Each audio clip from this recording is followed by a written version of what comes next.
যমুনা নদীর উপর দিয়ে বয়ে চলছি আমরা, ঠিক যমুনার মাঝখানে আছে এই মুহূর্তে। যমুনার মাঝখান থেকে ভিডিওটি ধারণ করছি লঞ্চে চড়ে ওই নদীর ওই পারে চলে যাবো আর কি, যশোরের উদ্দেশ্যে। এটাই হলো যমুনা নদী। নদীতে এখন ভরপুর পানি চলে এসেছে। আমরা নদীর এই পার থেকে যাব ওই পারে একটু আনন্দ উপভোগ করার জন্য রওনা হয়েছি। অনেক দূরে যাওয়ার জন্য যাব যশোরের এইদিকে।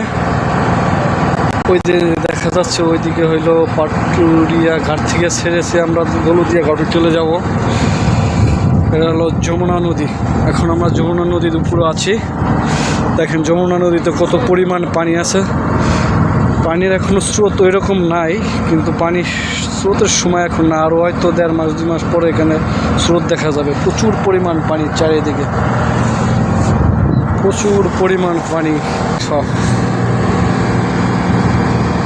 মেসার্স বন্ধু পরিবহন সংস্থার NB 2000-তে আমরা এটা করে চলে যাচ্ছি যশোরের উদ্দেশ্যে নদী পারাপার হয়ে।